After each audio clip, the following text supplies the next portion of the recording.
Didik TV KPM.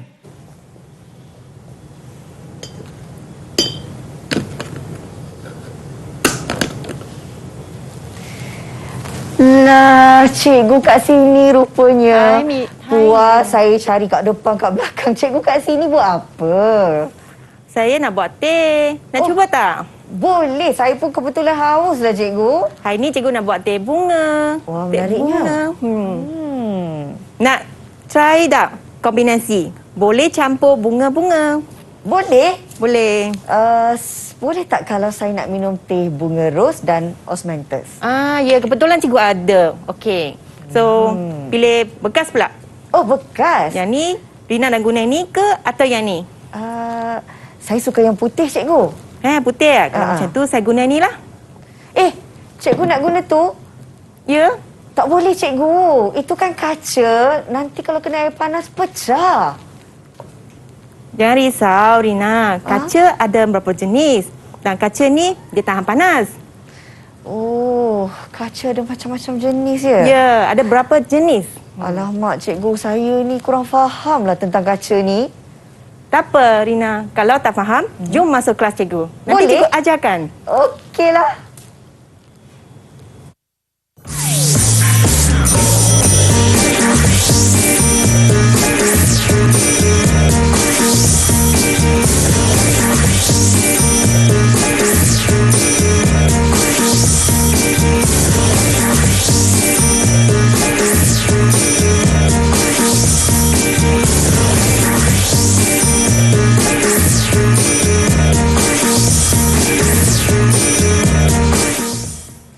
Assalamualaikum dan salam sejahtera bersama saya dalam Didik TV KPM. Baiklah, hari ini pastinya untuk 1 jam pembelajaran ini kita nak memahirkan diri kita dalam mata pelajaran sains. Dan pastinya hari ini kita akan bersama dengan seorang guru penyampai yang akan bersama-sama berkongsi ilmu yang bermanfaat ini. Ini dia saya nak perkenalkan, tak lain tak bukan kita bersama dengan Cikgu Kulina, Guru Pendidikan Khas Sekolah Menengah Kebangsaan Sultan Abdul Samad, Petaling Jaya, Selangor. Apa khabar, cikgu? Khabar baik, Rina. Jumpa lagi. Itulah, ini sudah beberapa kali kita bersama dalam Didik TV dan pastinya hari ini kita nak belajar satu lagi topik yang sangat menarik untuk mata pelajaran sains. Tapi seperti biasa cikgu, sebelum kita nak memulakan kelas pembelajaran kita, saya nak jemput cikgu terlebih dahulu untuk kita sama-sama mengamalkan SOP yang telah pun ditetapkan. Kita nak sanitasi tangan, silakan. Boleh. Dan pastinya juga anda di rumah sentiasa mematuhi SOP yang telah pun ditetapkan. Sanitasi tangan atau ada kat rumah tu, sentiasalah cuci tangan dengan bersih. Pakai pelitup muka dan pastikan ada penjarakan fizikal sekurang-kurangnya 1 meter bila anda berada di tempat awam ataupun bersama mereka individu-individu yang lain. Baiklah, memandangkan slot menengah atas ini merupakan slot pendidikan khas. Jadi untuk tempoh 1 jam pembelajaran ini, saya dan juga Cikgu Kulina dibenarkan untuk membuka pelitup muka bagi memudahkan sesi pembelajaran dan juga memudahkan murid-murid berkeperluan khas membaca gerak bibir dan mulut serta mimik muka kami sepanjang 1 jam pembelajaran. Jadi cikgu, boleh kita bukakan dulu pelitup muka kita ini nak memudahkan murid-murid untuk sama-sama belajar hari ini. Cikgu, tadi saya dah kenalkan mata pelajaran hari ini adalah sains. Sains. Jadi, apakah topiknya, cikgu? Okey, baik. Hari ini, cikgu akan ajar sains tingkatan 4, kimia industri. Wah, kimia Industri. industri. Okey. Objektif yang cikgu ingin sampaikan hari ini bersama dengan kakak Rina. Ya. Okey. Cikgu pun sama, nama Lina. So, dua-dua akan bersama mempelajari objektif yang pertama, mengenali alloy. Komposisi alloy. Okey. Okey, dan ciri-ciri jenis-jenisnya. Lepas tu yang kedua, kita akan belajari tentang kegunaan alloy. Wow. Lepas tu yang ketiga, kita juga akan belajar ciri-ciri kaca dan seramik. Macam tadi Rina tanya kan, apa itu kaca? Nanti cikgu akan ajar. Baik, cikgu. Bukan saja murid-murid yang berada di rumah dah tak sabar nak mengikuti pembelajaran pada hari ini berkenaan dengan kimia industri, di mana penekanan pada hari ini cikgu akan fokuskan terhadap alloy dan komposisi unsur dalam alloy, kegunaan alloy dalam kehidupan seharian kita dan juga contoh aplikasi kaca dan seramik. Banyak dan menarik sekali saya kira. Pastinya murid-murid juga tak sabar kan? Jadi sekejap lagi kita dah nak mulakan kelas pembelajaran kita. Boleh tak cikgu? Jom. Dan sebelum itu kita nak berehat sekejap murid-murid. Jangan ke mana-mana. Bersedia dengan buku teks anda kerana sekejap lagi kelas akan bermula. Jumpa selepas ini di Didik TV KPM.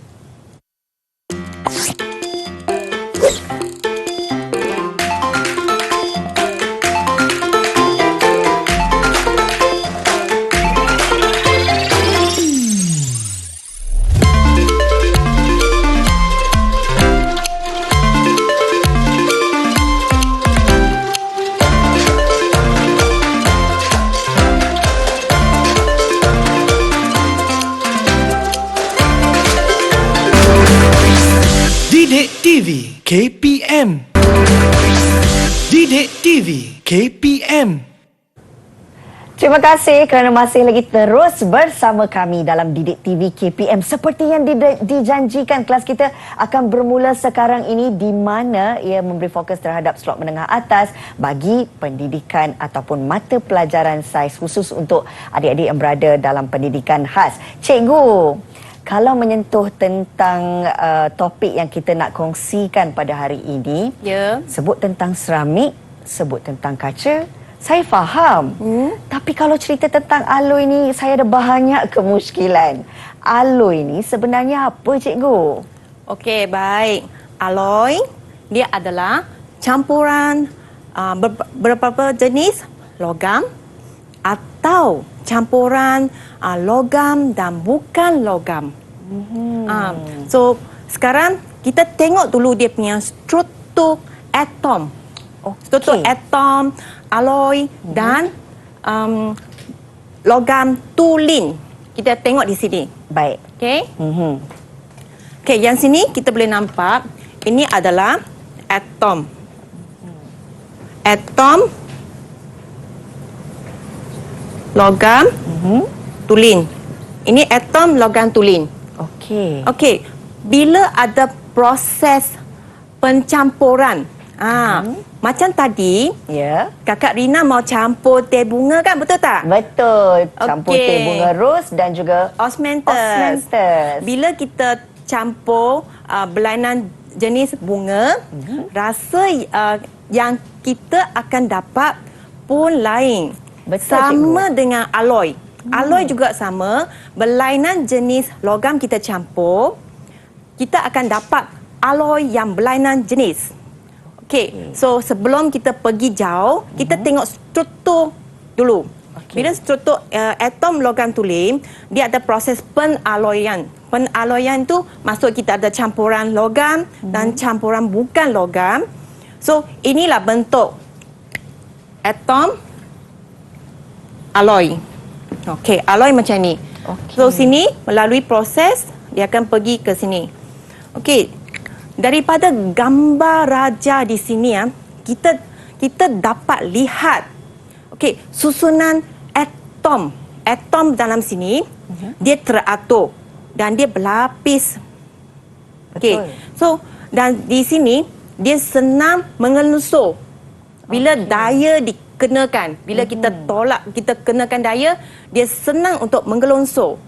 Tapi untuk alloy ini, nampak tak dia ada unsur-unsur yang lain. Betul. Dia selain dengan ada unsur ni, dia juga ada unsur yang lain. Dia ada campuran unsur lain. Yang ini, ciri-ciri ini membolehkan alloy dia lebih kuat, keras dan susah untuk menggelongsor bila daya dikenakan. Okey, faham cikgu. Jadi memang ada beza dari segi ciri-cirinya. Kalau atom logam tulen, dia kedudukannya lebih tersusun dan berlapis. Tapi kalau bagi alloy, kedudukannya tu menyebabkan dia susah untuk menggelongsor. Okey. Cikgu nak tanya Kakak Rina. Okey, cikgu. Okey, tahu tak mengapa alloy dihasilkan? Alloy dihasilkan? Berdasarkan apa yang cikgu ajar tadi. Kalau mengikut penerangan cikgu, apa yang saya fahamlah, alloy ni dihasilkan sebenarnya untuk memudahkan kegunaan dalam kehidupan seharian kita. Betul. Dan pastinya kalau kita lihat di persekitaran kita kan cikgu, kebanyakan benda yang dihasilkan ini memang diperbuat daripada alloy. Betul. Rina ada dengar pengajaran cikgu tadi. Bagus. Terima kasih cikgu. Okey, kita kita membuat alloy untuk menyenangkan kehidupan harian kita, untuk kegunaan harian kita.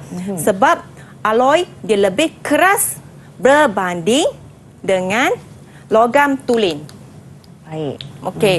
So sekarang kita tengok jenis-jenis alloy di Boleh, sebelah sana. cikgu? Baik. Oh, di sebelah saya ni cikgu? Ya. Okey. Okey.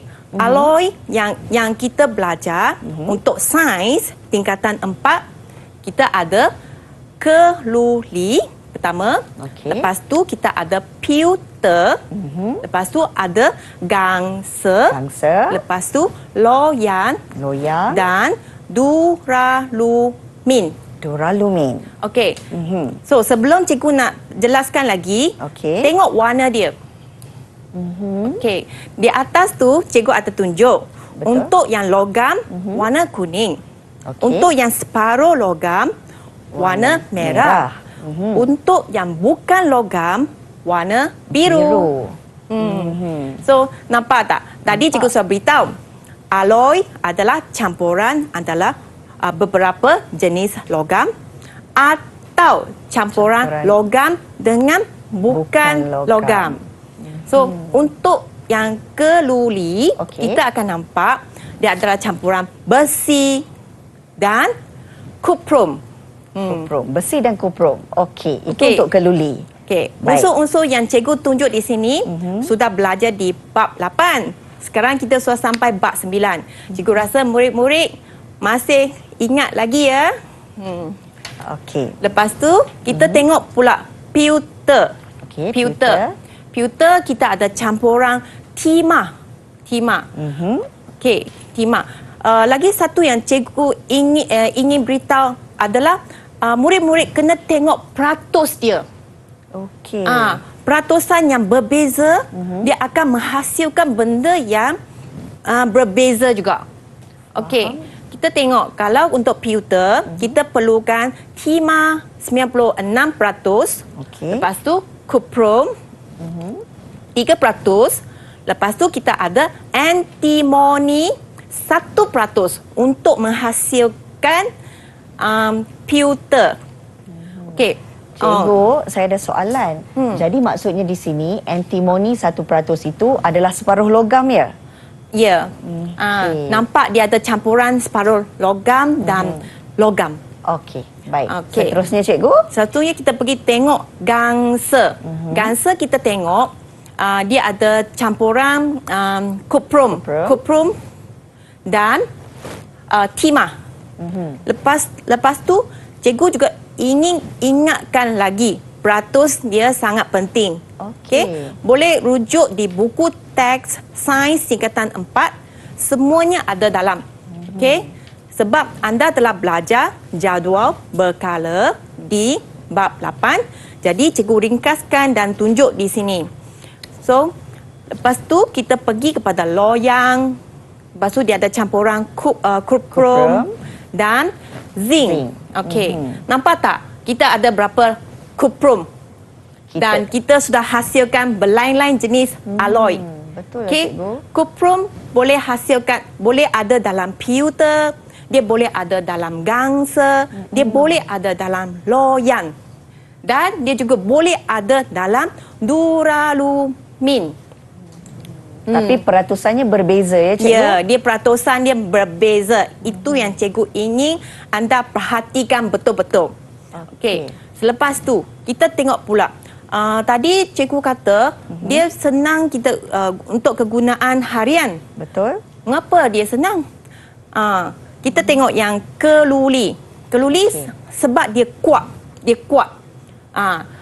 Dan pewter dia cantik.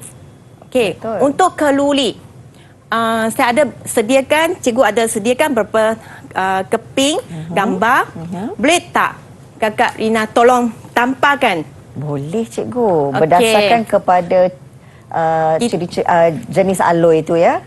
Kita ada keluli. Okey. Dan dia adalah kuat.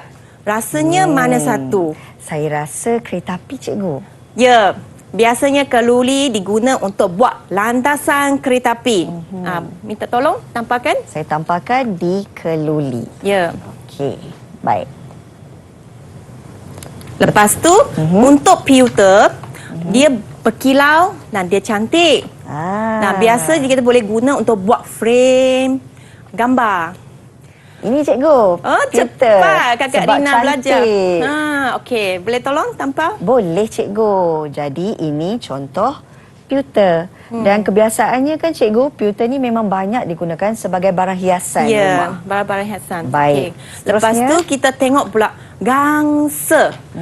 Gangsa tu cepat dia dah cari gambar. Okey. Tahu tak Tugu Negara ni dibuat daripada gangsa. Sebab tu dia kukuh juga, Dia cikgu. kuat. Ini contoh gangsa. Okey. Okey, lepas tu untuk loyang, kita biasa guna untuk buat alat-alat muzik. Seperti trumpet. Trumpet. Okey. Ini contoh loyang. Lepas tu yang terakhir sekali, kita ada duralumin. Okey, nampak tak kapal terbang ni? Kapal terbang ni di bahagian mana yang guna duralumin? Bahagian badannya ke, cikgu? Betul. Okey, sebab Okey. dia kuat dan dia tahan kakis dan dia ringan. Jadi kita boleh tampal ke sebelah sana. Oh, baik, cikgu. Di tengah. Maafkan saya. Jadi dia boleh digunakan untuk buat badan kapal terbang. Okey, so hari ni kita untuk nak tengok dia punya ciri-ciri kekerasan alloy berbanding dengan logam tulin. Ya. Cikgu ingin minta tolong Kakak Rina buat satu eksperimen, boleh? Wah, menarik tu. Saya suka. Boleh, cikgu. Okey, boleh minta tolong Kakak Rina mengalir ke tempat eksperimen? Okey, di sini ya, cikgu. Ya. Okey, Okey. cikgu nak tunjuk dekat whiteboard dulu. Okey. Boleh? Boleh, cikgu. Silakan. Okey. Untuk kita memulakan eksperimen 9.1, eksperimen ini adalah tujuan mengkaji perbezaan kekerasan antara alloy dengan logam tulin. Okey, lepas tu untuk menulis laporan eksperimen, kita juga ada penyataan masalah. So kita mesti nak tahu sesuatu, adakah alloy lebih keras berbanding dengan logam tulin? Itu persoalan kita. Ya. Lepas tu kita akan buat satu hipotesis. Alloy lebih keras berbanding dengan logam tulin. Ini kita punya hipotesis. Lepas tu pemboleh ubah yang terlibat adalah dimanipulasikan. Maksudnya kita boleh ubah jenis bongkar.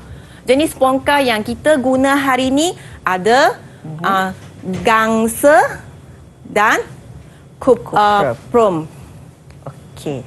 Baik. Cikgu, kita memang dah nak mulakan eksperimen Ya, ini. kita nak buka eksperimen. Tapi boleh tak kalau kita berehat sekejap, Cikgu? Ya, boleh. Selepas ni murid-murid jangan ke mana-mana tahu sebab Kak Rina nak cuba buat eksperimen berdasarkan kepada topik pembelajaran kita pada hari ini. Tunggu di Didik TV KPM.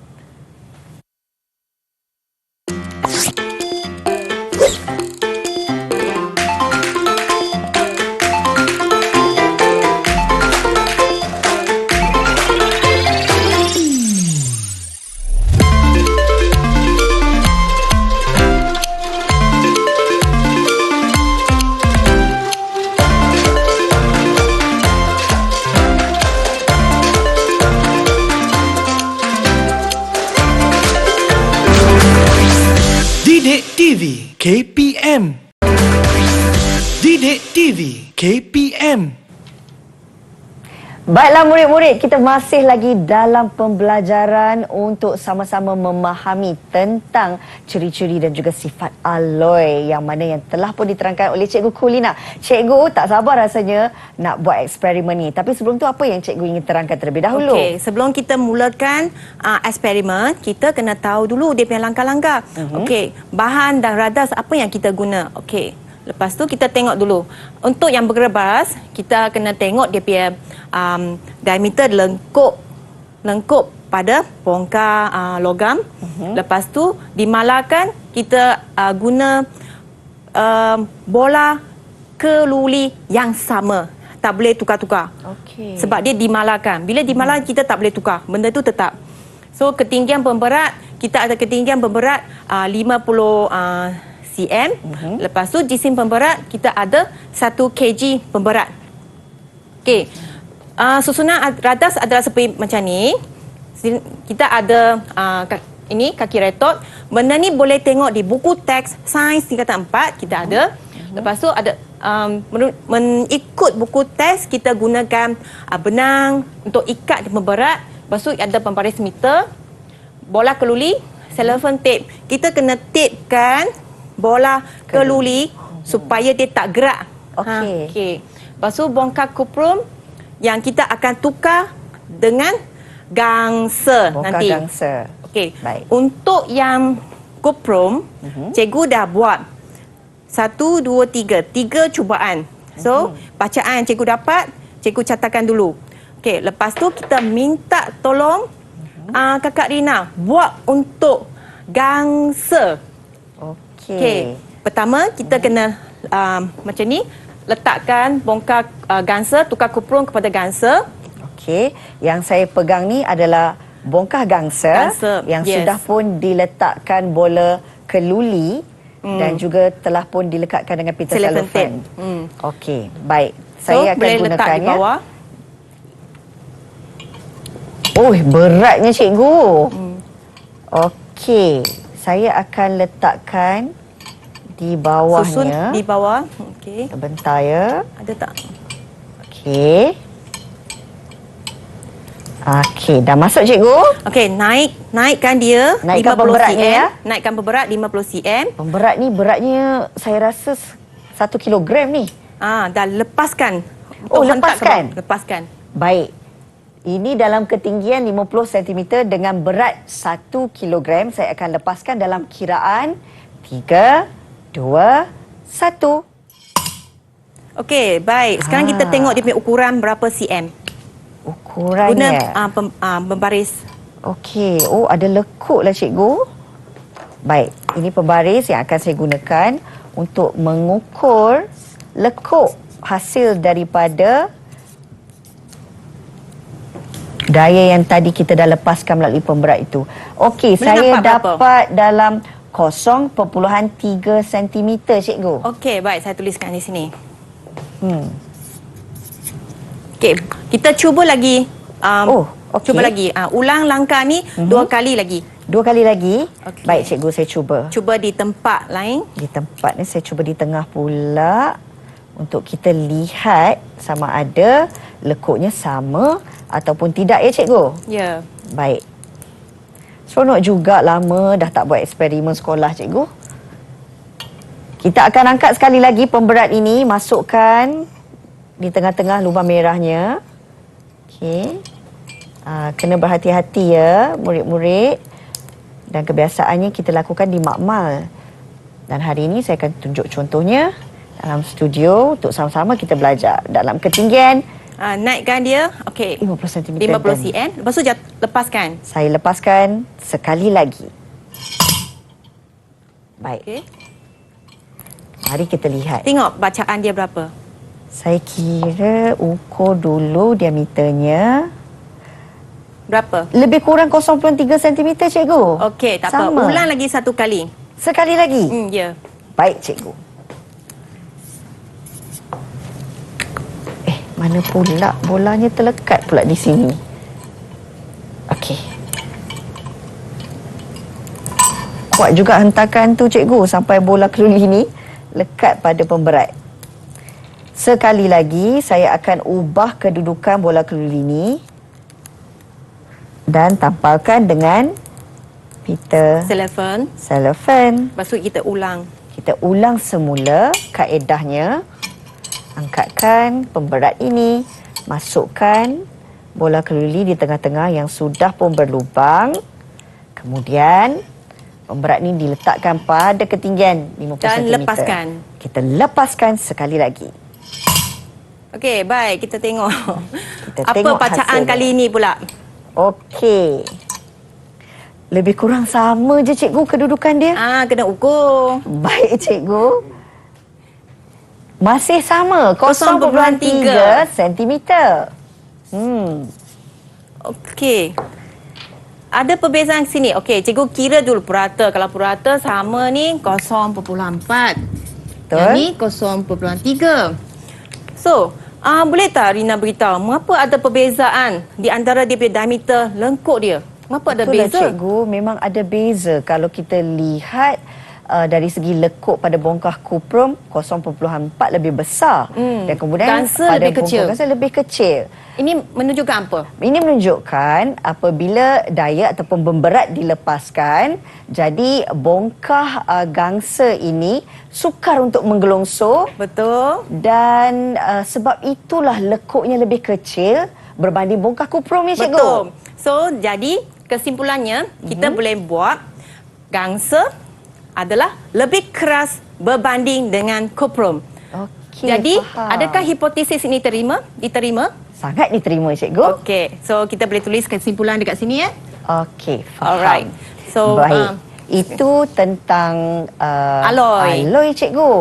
Tapi saya nak juga kalau cikgu dapat memahamkan saya dan juga murid-murid berkenaan dengan kaca dan seramik. Mungkin cikgu boleh mulakan. Okey, cikgu perlukan slide untuk mengajar tentang kaca dan seramik. Okey. Alatnya mungkin ada di situ, cikgu. Cikgu boleh mulakan. Kalau bercerita tentang mata pelajaran sains ni, saya percaya dalam kalangan murid-murid pasti gemar mata pelajaran ni sebab boleh lakukan pelbagai eksperimen. Okey, silakan, kita cikgu. Tengok sini untuk bab 9, kimia industri. Okey. Okey, nampak tak kaca ni? Nampak, apa tu cikgu. kaca? Memang kamu semua tahu itu kaca. Tapi apa itu kaca? Kaca dibuat daripada pasir. Kita ada silika. Dia tergantung daripada silika oksida yang ada dalam pasir. Dan bila dipanaskan haba 1500 degree Celsius, dia akan lebur dan dia boleh dibentuk jadi kaca. Cikgu, saya ada soalan. Kalau kaca ini dipanaskan, tidakkah ia pecah? Kaca seperti mana yang kakak Rina takut tadi, kaca ada berapa jenis. So, kita ada jenis yang silika telaku, kita ada kaca soda kapur, kita ada kaca borosilikat ni, kita ada kaca plumbum. Okey, ada 4 jenis yang kita belajari dalam sains tingkatan 4. So, kita lihat dia punya komposisi. Sama macam alloy, lain dia punya komposisi dia. Komposisi ni, lain komposisi dia, lain jenis kaca yang akan terbentuk. Okey, lepas tu ciri-ciri juga dia berbeza. Okey, kita tengok yang pertama. Untuk silika telaku ni, takat lebur dia tinggi. Maksud dia, kita kena suhu yang tinggi baru dia boleh lebur. Lebur dan dia lengai terhadap bahan kimia. Maksud dia tak ada perubahan dia penghalang kepada bahan-bahan kimia. Okey, jadi untuk kaca ni kita sesuai digunakan untuk buat cermin mata. Okey. Lepas tu untuk kaca soda kapur pula, dia takat lebur rendah. Maksud dia tak perlu suhu yang tinggi, dia dah boleh lebur. Lepas tu mudah dibentuk. Kalau mudah dibentuk, biasanya ada dalam kehidupan seharian apa? Boleh tak Kakak Rina beritahu? Kalau mudah dibentuk, takat lebur rendah. Saya nak cuba boleh cikgu? Rasa-rasanya mungkin mentol dan botol. Ya, mentol kita boleh lihat mentol ada banyak-banyak jenis bentuk dia kan? Betul. Lepas tu botol pun ada banyak-banyak jenis bentuk dia. Okey, bagus. Lepas tu kita pergi kaca borosilikat. Kaca borosilikat ni dia punya takat lebur dia tinggi, dia kena suhu yang tinggi. Contoh yang kita guna adalah radas dalam eksperimen seperti yang ada dekat sini. Radas makmal ni cikgu. Okey, benda ni dia tahan panas macam dengan seperti tadi yang Kakak Rina takut yang ni sebenarnya dia adalah tahan kepada haba. Dia tak senang pecah. Maksudnya ia terdiri daripada jenis kaca borosilikat. Lepas tu Faham? untuk yang keempat tu kaca plumber. Kaca plumber dia biasa untuk buat barang hiasan, kaca kristal yang macam ni. Sebab dia ada plumber yang menyebabkan dia cantik berkilau dan boleh buat untuk barang-barang hiasan dekat macam ni brooch. Okey. Kalau pinggan mangkuk cikgu? Pinggan mangkuk boleh juga guna kaca ni. Okey. Okey, seterusnya kita tengok pula seramik. Okey. Apa tu seramik? Okey, seramik di sini nampak tak? Kita boleh bentuk dia macam tanah liat kan? Betul tak? Okey, ini adalah contoh seramik. Lepas tu kita tengok sifat seramik. Sifat seramik dia keras dan dia lengai terhadap bahan kimia. Lepas tu dan tidak karat. Okey. Lepas tu lengai dan kuat. Penebat elektrik. Okey, tengok di sini. Kalau kita yang pertama keras tu, jubing seramik tu biasa di lantai rumah kita guna jubing seramik. Lepas tu yang kedua yang tahan dekat bahan kimia kita buat untuk pinggan mangkuk. Okey, yang ketiga lengai dan kuat kita buat untuk gigi yang palsu. Okey. Gigi palsu. Lepas tu untuk yang penebat elektrik kita ada boleh buat untuk ini. Tak sangka kan ini buat daripada seramik. Lah cikgu, betul. Adakah itu palang pencucur? Yes, ini. Okey, baiklah.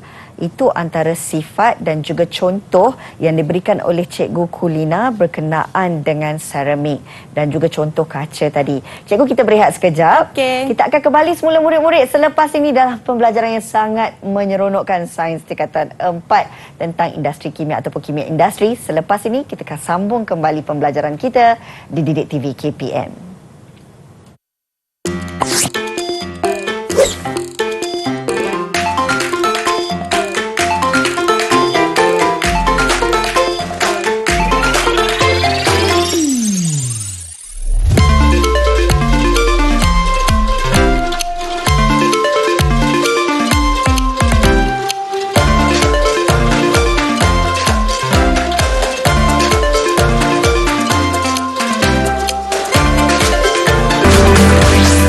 Didik TV KPM. Didik TV KPM. Ayo murid-murid, kita nak teruskan pembelajaran kita bersama dengan Cikgu Kulina hari ini. Silakan cikgu. Okey, baik. Sekarang kita sambung sikit tentang seramik. Ya. Okey. So kita tengok seramik selain dia punya ciri-ciri, dia punya sifat macam ni. Ya. Sifat dia keras. Okey. Cikgu nak ingin tunjuk contoh-contoh seramik yang cikgu bawa hari ini. Baik. Okey, selain tadi kita tunjuk ni palang pencucur. Lepas tu kita juga ada bekas ini. Yang tadi Ya, tadi Kakak Rina Pilih. pilih untuk buat teh yang ni. So cantik. ini juga dia buat daripada seramik. Faham cikgu? Okey. Dia buat seramik. Boleh Kakak Rina beritahu mengapa kita guna ni untuk buat teko air panas? Okey, selain daripada kita lihat dia sebagai satu bahagian hiasan yang cantik sebab mungkin kerana sifat dia tu berkilau. Kemudian kita tengok dia kelihatan bersih dan sememangnya cantik sesuai untuk dijadikan teko, cikgu. Ya. So, jubing ni dia cantik dan dia seramik ni dia jenis sifat, dia ada sifat yang berkilau, cantik, nampak bersih. Dan kita sesuai untuk buat barang-barang seperti macam ni teko. Okey.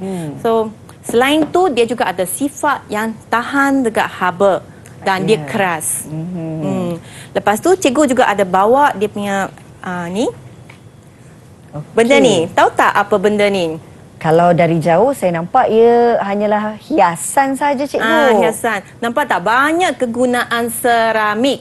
Ini adalah ocarina. Dan dia boleh Ocarina? ditiup. Okey. Seperti seruling ya, cikgu? Ya, sama dia boleh keluarkan bunyi. Lepas ni kita cuba. Okey. Baik, cikgu. Sekarang cikgu sudah ajar alloy. Cikgu sudah ajar kaca. Cikgu sudah ajar seramik. Okey, sekarang boleh tak kita imbas kembali apa yang kita sudah belajar tadi? Boleh, cikgu. Okey, sekarang kita uji Kakak Rina. Mau tak murid-murid? Boleh, saya cuba ya, cikgu. Kakak Rina tolong jawab jawab untuk murid-murid. Baik. Di depan TV sekarang. Okey, cikgu nak tanya apa cikgu nak tanya boleh tak Kakak Rina beritahu komposisi untuk keluli? Komposisi untuk keluli. Kalau kita nak buat keluli, kita kena guna bahan apa? Yang pastinya saya tahu tadi cikgu sentuh ada 3. Logam, separuh logam dan bukan logam. Ya. Tapi kalau untuk keluli, cikgu, kita guna logam dan juga bukan logam. Iaitu kita Apa guna nama? besi 99%. Ya, 99%. Dan juga karbon 1%. Ya, betul. So, seperti mana yang cikgu beritahu, peratus dia sangat penting. Lain-lain peratus, dia akan hasilkan benda atau alloy yang berlainan jenis. Okey, lepas tu, lulus untuk soalan alloy. Terima kasih, cikgu. Sekarang, cikgu nak tanya lagi. Ya. Okey. Berdebar, cikgu. Apa kegunaan alloy pula? Kegunaan alloy, sebenarnya alloy ni banyak kegunaannya sebab ia dijadikan sebagai bahan dalam kehidupan seharian kita, cikgu. Sebab kalau kita lihat, cikgu, setiap benda yang ada di sekitar kita, di sekeliling kita, memang ada yang diperbuat daripada alloy. Betul. Tahu tak ciri-ciri apa yang menyebabkan kita guna dia dalam kehidupan seharian kita? Sebab dia keras. Ya, betul. Dia sangat keras berbanding dengan logam tulin. Logam tulin tidak sesuai diguna. Jadi, kita buatkan alloy. Terima kasih. Thank you kepada Kakak Rina. Terima kasih juga, cikgu. Yang pastinya hari ini satu pembelajaran yang dapat memberikan kami semua ilmu yang sangat bermanfaat. Cikgu, boleh tak kalau kita buat rumusan sebelum berakhir? Silakan. Okey, merujuk kepada senarai semak yang cikgu ada pada hari ini. Cikgu mendapati dengan bantuan Kakak Rina, murid-murid dan Kakak Rina sudah dapat mengaplikasikan pengetahuan. Boleh gunakan pengetahuan bahan tentang kimia industri dan dapat laksanakan tugasan mudah yang tadi eksperimen. Lepas tu cikgu pun dapati Kakak Rina dapat menganalisis dan menyelesaikan masalah yang cikgu bagi. Terima kasih, cikgu. Untuk pembelajaran hari ini, murid-murid boleh dapatkan banyak lagi bahan sokongan di mana? Nak tahu? Mestilah Tengok nak tahu, sini. cikgu. di Sumberku. Di Sumberku. Boleh scan QR code ini untuk masuk sini untuk tengok bahan sokongan PDP yang ada. Jangan lupa ya murid-murid, untuk dapatkan bahan daripada KPM Perkasaku, anda boleh terus ke sumberku.moi-dl.edu.my. Apapun, terima kasih kita nak ucapkan kepada Cikgu Kulina, Guru Pendidikan Khas Sekolah Menengah Kebangsaan Sultan Abdul Samad, Petaling Jaya, Selangor. Dan pastinya untuk 1 jam ini, bukan saja Kak Rina tahu, tapi murid-murid juga dapat banyak ilmu pengetahuan yang bermanfaat berkaitan dengan topik kita pada hari ini, iaitu kimia industri dalam sains tingkatan 4. Cikgu, terima kasih. Okey, terima kasih kepada Kakak Rina yang bantu murid-murid untuk memahami bab 9 kimia industri. Baik, terima kasih. Dan terima kasih juga kepada murid-murid sentiasa setia bersama kami di Didik TV KPM. Jangan ke mana-mana, selepas ini banyak lagi ilmu-ilmu pengetahuan yang bermanfaat dan juga pembelajaran yang menyeronokkan dapat anda lakukan bersama kami di Didik TV KPM. Jumpa lagi. Bye. Jom kita minum teh tadi.